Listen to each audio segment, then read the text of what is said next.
Whew, hey everybody, Nolan here. This is the first episode of Plant Chat. We're talking about poison ivy. Okay, so here we have a whole bunch of poison ivy, right?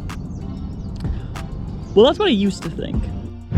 If I made this video last week, that's how it would have started. This guy right here, I always thought this was poison ivy. It had a red furry stem that looked menacing, had 3 leaves, right? But I want to extend a formal apology to this plant because in my mind, I've given it a bad rap. This is actually a Virginia strawberry. Yeah, not menacing, but I want to apologize for mistaking you for poison ivy all these years. So now this is actually poison ivy. So this is Western poison ivy, very different from the Virginia strawberry that I thought was poison ivy. Now, a few identifying factors. Obviously, the leaves of 3.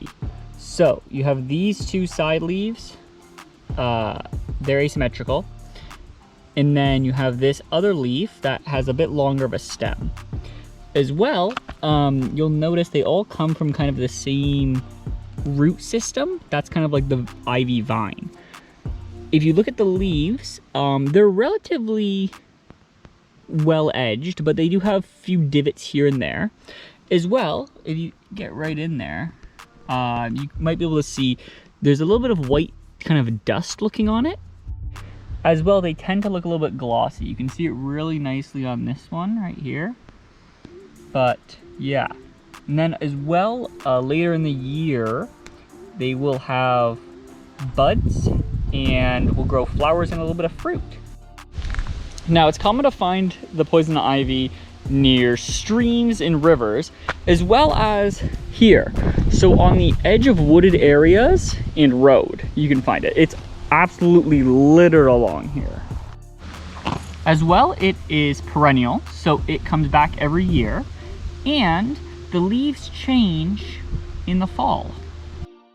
Now, the whole reason you're supposed to stay away from these plants is the Urushiol, which is mixed into their sap, which gets produced onto the leaves and the stems. Now, what that does is when it contacts your skin, it's very potent.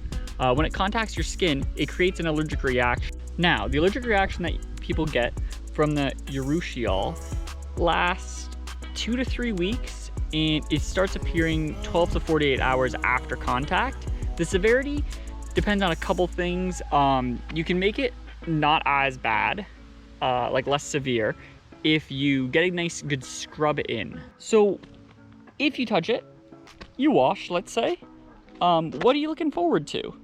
The allergic reaction is a rash followed by bumps and blisters that itch. Now, as with most stuff that itch, your instinct is you want to itch it, but itching it makes it worse. So what can you do to make the rash less itchy? Well, one option is to take allergy meds. Because it's an allergic reaction, antihistamines will kind of ease the itch for you. As well as what we talked about before, washing the affected area immediately. That also lowers the effectiveness of the Urushiol.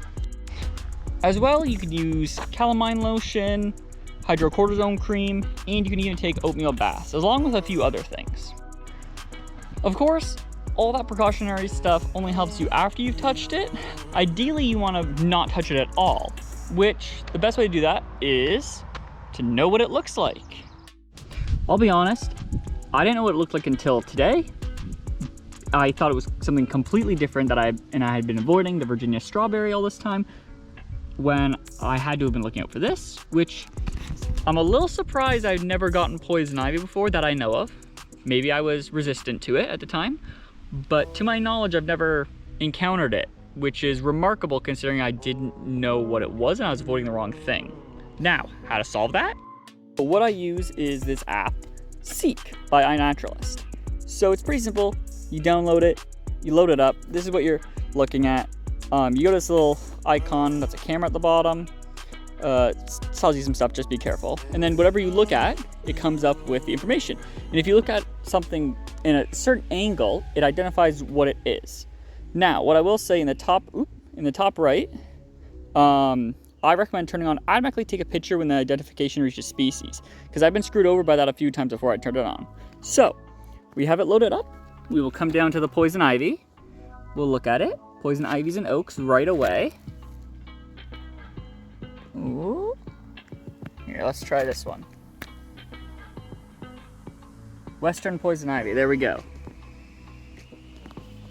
Now it loads a little bit, replace photo because I already did one earlier. We will use the old photo.